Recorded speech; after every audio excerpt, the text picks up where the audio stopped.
Welcome back to Wizard Supercoach.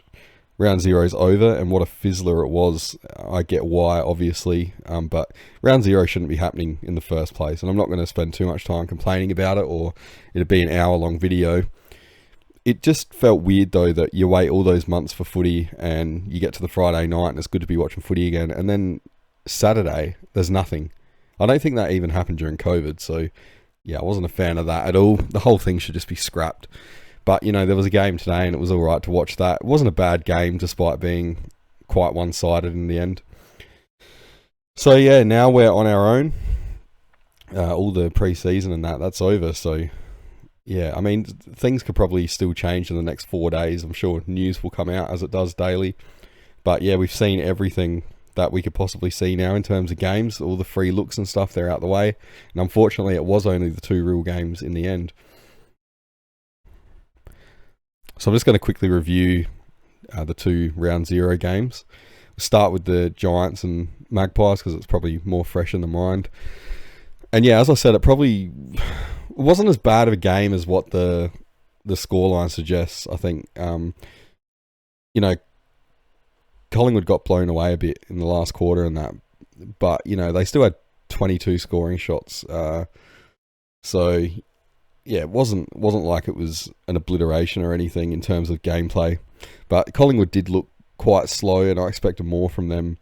The young Giants just ran all over them, and I think there's maybe a conditioning issue there with some of the older guys or Dacos. Yeah, I don't know what went wrong there. I still don't know if that was cramp or looked like both legs. It was the calf, it was the groin. It was all going at once. So yeah, I have no idea. So the standout player obviously was Finn Callaghan.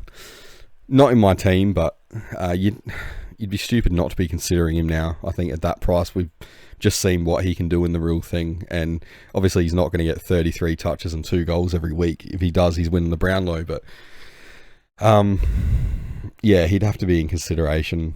I'm sure there's a lot of people out there right now that are rejigging the whole team just to fit him in. It's pretty hard to go past at that price, so it's probably going to be a case of people that knee-jerked last night to Will Day, probably scrap him and bring Callaghan in just to free up that money. And look, I might do it myself, so I don't know, wait and see. It just sucks how they've got the buy and stuff. Sam Taylor, so he had a blue moon game there, 139. That's not going to happen every week. He took so many intercept marks because Collingwood's forwards, they're quite undersized, and they were kind of just bombing it in there and hoping for the best in the end, and he's just going to pick them off, McGovern style. I don't know, I haven't looked at the numbers yet or anything, but he might be able to make a bit of money because he's priced at, I think, 380 or something like that. So I 139 in his system. Yeah, it might set him up to make a bit of cash if he fits in your structure. I mean, there's worse picks around. Same thing with Callaghan, though. Like, these scores, they're only going to be in their price cycle for one price increase, and then they roll out. It's a 3-week rolling average. People obviously know that, but for anyone that doesn't. So, yeah, you got to be careful. Like, yeah, the first one's the first to go, so it's obviously the least important. Josh Kelly, he looked good in the practice games, and you know, he always teases and stuff. He's never really gotten to where people wanted him to be. I don't know what's going to happen when Tom Green's back. It's too early yet to see the CBAs for this game as well. But yeah, he looked good, and you know, 132. I guess they're not going to dominate teams though, like they did in the last half every week. So yeah, you got to kind of take this with a grain of salt. Lockie Ash looked good. I wouldn't go there though. Whitfield, kind of quiet by his standards, 111. He just did what he had to, really. I mean, even he looked like he was cramping up at the end and stuff. So, yeah, it was obviously pretty taxing out there in the heat. First game back. If you've played footy of any level, you know what it's like. You can spend the whole pre-season, you know, doing the fitness stuff and all that, but there's nothing like the real thing once you get out there. It's its own game. Surprisingly, Daniels continued on from where he was last year, so a 101 looked pretty good. Callum Ward, so the thing that stood out for me for him was he played on the wing again, but he's played 91% game time. That's pretty crazy for a dude that's, I think he's about 34 or something now, and looked like he was on his last legs last year, and he's gone out there and obviously he must have spent time up forward or something like that. I'm not saying pick him. That stood out to me. Darcy Jones looked good. What's he priced at? I think he's about 300, so that's unfortunate. Jacob Ware, this was really good. He came on, so Briggs got subbed obviously really early in the game. So yeah, 12% game time here for Briggs. So Ware's played almost a full game, but he scored 74, and I think he scored about 40 points in just over a quarter, and then he slowed down. Again, unfortunately, he's probably not priced well enough to pick. Stone got that 64, so this is where, if you watched my video yesterday when I talked about the team, I've got Stone. I'm pretty sure I said in that video that I expected him to go like 65, something like that. And yeah, 64, so that's fine. If he can do that every week, that's beautiful. That'll make us exactly what we want. James Leake, so the 64 looks okay, but the worry here is he played 54% game time. So there's two ways of looking at this. One is that he had low game time and he still went a 64. That's the positive way of looking at it. The negative way, and I think the more realistic way, is even in a game where they smashed the opposition in the end, he still didn't get much game time. So it would appear that he would be the first one out the door, I reckon, once Green comes back, or really anyone that's returning. I know Giants have a couple of players out at the moment, so I'm probably leaning towards not picking him right now. But yeah, it'll depend who I can replace him with. Maybe Trainer or something like that. I don't know. How do you say this guy's name? Grzyewski or something. He might get a good run at it now.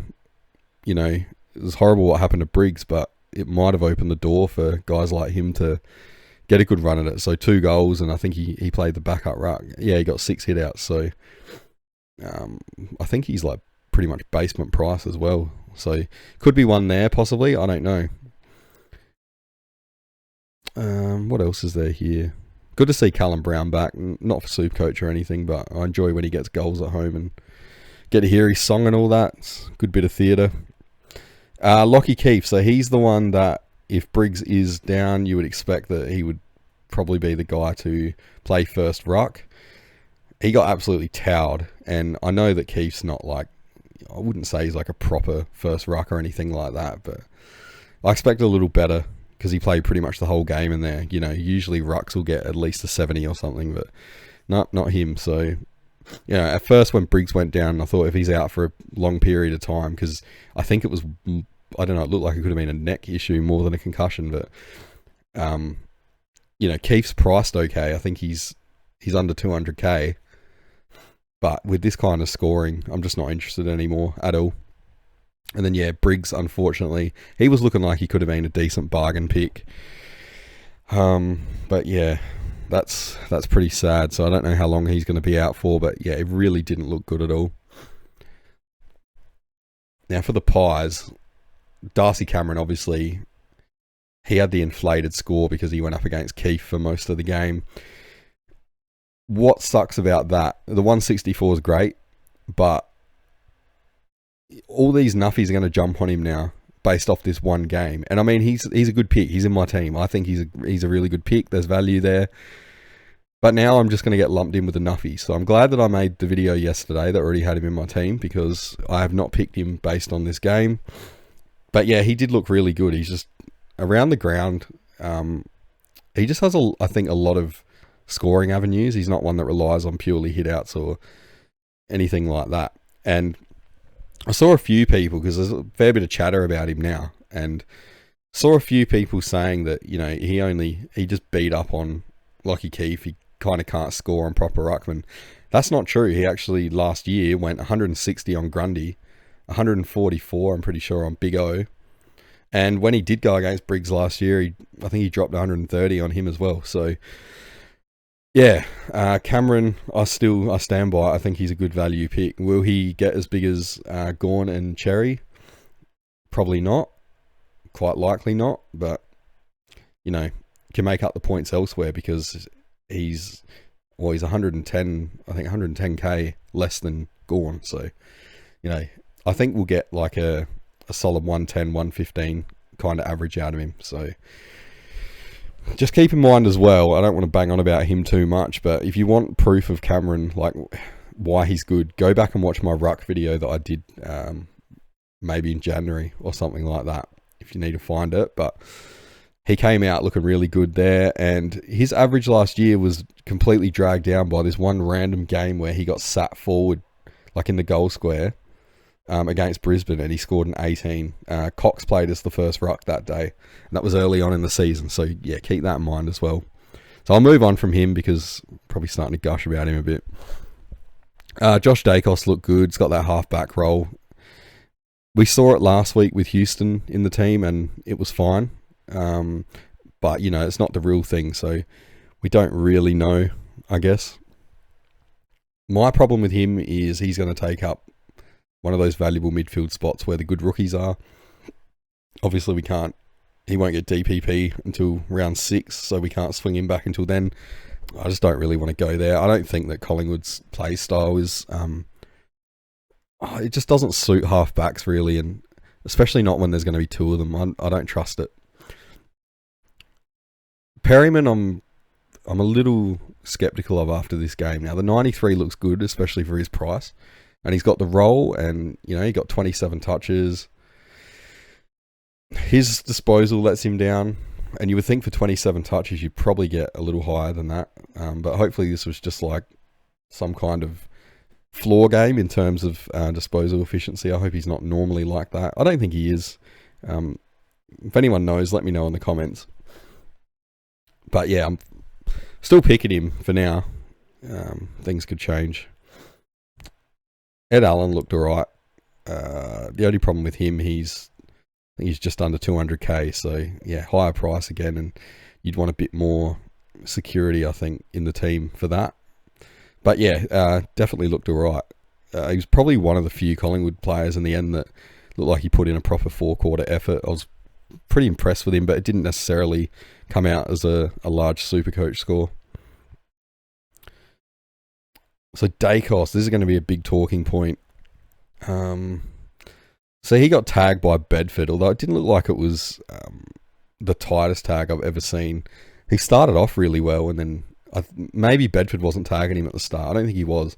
And then, yeah, Bedford kind of shut him down, and then his legs blew up, and he stayed out there, which was really odd, and tried to run through it. He was just walking. Don't know what was going on there, but yeah, he's ended up on the 66, so he's going to be a really good upgrade option in about 6 weeks' time, because he's going to be cheap for what he can do. We know what he can do, but yeah, this is going to bring him down now. And this is where it goes back to when I did those videos about the points per disposal, and how I drew the line at 4 points per disposal. If you're under that, you're kind of running the risk of, you know, if you get tagged, you don't get as much of the ball.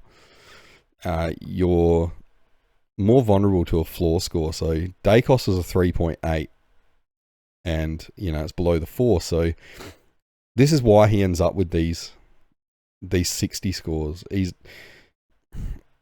injury aside or whatever it was, or the cramp, he's done this many times before when he's copped that hard tag like last year, and he just couldn't break it because he needs so much of the ball, because he doesn't get contested possessions too much.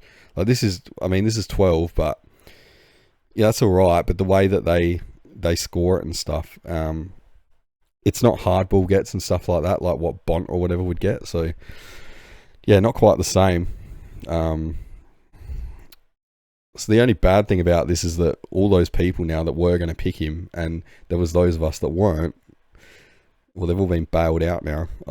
I mean, I still expect a lot of people are going to pick him, because unless it isn't cramp or something, he should play next week. So yeah, people will still want him.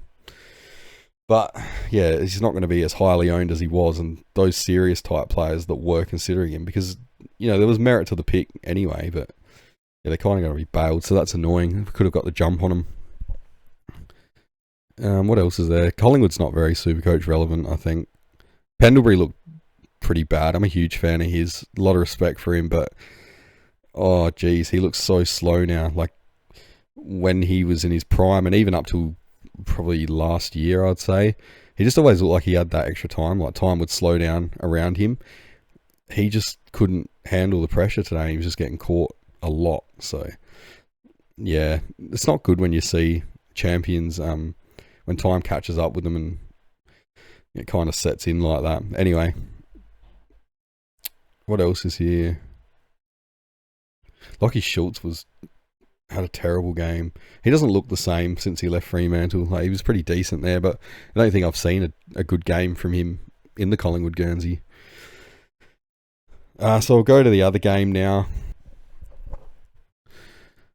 And Roberts was the standout here for Sydney. So, again, I tipped Sydney. I was sceptical on last year, and they were a risk to regress this year. And, it's only 1 week, so anything could happen. But they did look the real deal, as much as I hate to admit that. But, yeah, Roberts the standout for Sydney. He's got the role that we wanted. He's in my team. He's in most teams now, I would say. I said it yesterday, I'll say it again. I seriously think that he can be a top 8 defender, just based on the role. And, we've seen at Sydney before. I know it's different coach and stuff now, but Jake Lloyd, when he used to be in that role, he just went huge. So, yeah, Roberts totally could do it, I think. And Blakey looked good too. So, if he could clean up his floor games, Blakey would be a really good pick, I think. It's always just been that case, though. Like, he's pretty erratic with the scoring.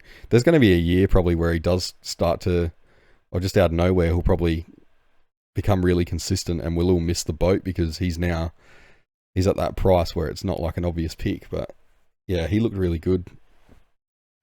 Warner, I think, got it was over 40% forward time. So, if that's going to be a thing, he could end up a forward by round 6. So, I'm not going to get him now because it's the same thing as Josh Dacos. Like, you don't want to use one of those valuable midfield spots where the good rookies are, I think, to have a player there that you're just going to move later.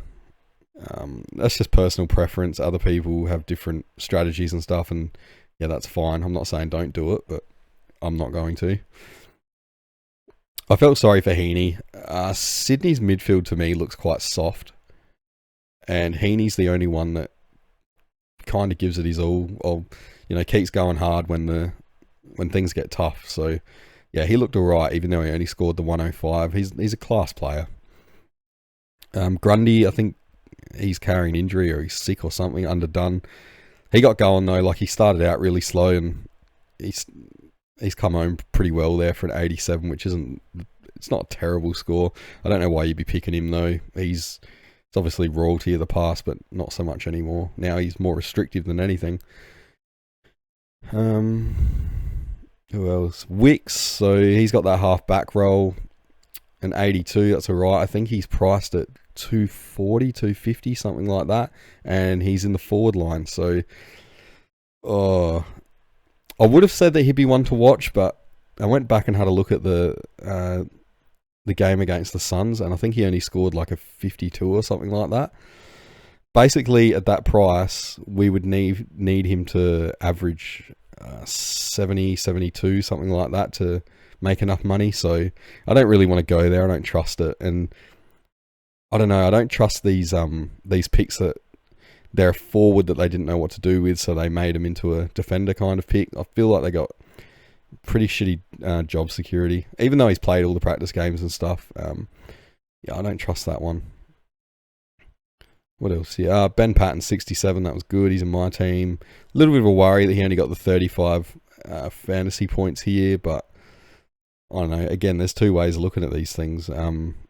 He can still score decent with low fantasy, or on the negative, I guess you could look at it as he doesn't really have the basis for bigger scores. I don't know. He looked good in the practice games. Good enough. He's another one that I think will average around that 65, so that's fine. It'll get us the money we need. Seems to have pretty decent job security too. There's not much here for Sydney. Florent was really quiet. I thought that he possibly could score this year, like where he might be a pick just based on what he did in the practice games. They looked to really go through him a lot. But he really cost him. He made some horrendous errors at the end of the game. So yeah, he's not a pick at all. Sheldrick was massively disappointing. Funny thing is though, I'm still tempted to pick him. The reason why is because we know that he can score. He's done it in the past. So this could have been a one-off game, but he did have the really low tog. So that's the big problem. Like Leak in today's game. That's not a good sign. But yeah, if Sheldrick, if I hadn't owned him in the past and he hadn't have scored really well for me, then like I wouldn't be looking at him. But it's hard to get out of your head. I don't know what happens when Mills comes back or how far away Mills actually is. Just looking at the CBAs for that game as well, Sydney went really streamlined. I think they only used like 4 main players, and then outside of that, everyone else was under like 20% CBAs or something like that. So Sheldrick had the role. He had the high CBAs that we wanted. Just not the total game time. So obviously they're not rotating him forward. He's going bench CBAs and then back to the bench. Not ideal. But who knows what will happen now that they've lost. They might change things up a bit. It's one to keep an eye on. I wouldn't put a line through him just yet. And then there was, for Hawthorn, we had Will Day. Great performance. What can I say? Like, I put him in my team and stuff. I'm still not sure if he's going to stay there. You got the 148 baked into his score now. It's guaranteed, like into his, to start the season. So he's going to raise in price. He's only, 490k or something like that. But he's not going to do this every week. And it doesn't change the fact that the biggest knock on him is he's still pretty injury prone. So I don't know what to think here. You kind of see it as like guaranteed money in that, but I don't know if I can be bothered messing around with upgrading him once he inevitably gets injured and stuff. Might be better. I know I said yesterday he might be a better choice than Rosie, but now I'm starting to think it might be better to go back because Rosie, at least, he's less injury prone, and I don't know, you might get a full season out of him at least a 105, something like that. So I don't know. I don't know about that one. There's just so many options. Probably just based on price. Callahan's 50k less, so Callahan's probably the more tempting one right now. But I just don't want to do that knee-jerk stuff that people get trapped into, and I've been trapped into in the past. So anyway, Mick looked good, 126, but he's probably not going to score 2 goals every week. And yeah, Grundy was definitely out of sorts, even though he beat him in the hitouts. What else is here? Sicily, so there was that forward time. I took him out of my team immediately. I don't like that at all. The uncertainty of it, I don't want that in a pick at all.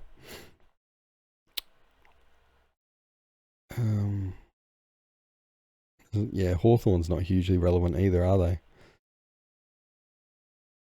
That's about it in terms of Supercoach. More a 90 is about what you'd expect. He's kind of slept on. I guess it's because he's got the buy and he's probably priced at what he's going to score. So I can understand why, but probably should be discussed a little bit more. Nick Watson, I just want to say, I reckon he would be the most overrated player in the AFL, and that's nothing against him. Clearly he's a rookie and stuff, but the way the media has hyped him is ridiculous. So, as I said, there's nothing against him at all. Yeah, geez, give it a rest. Like, 4 touches in a game. I haven't seen anything out of him that suggests that he's some kind of superstar. Anyway, so, yeah, let me know in the comments what these games have done in terms of your teams, if you've changed anything just based on them, or if you've seen something that I haven't mentioned, come at it from some other angle. The comments are the best bit. Like, I like the back and forth. It helps me too, obviously.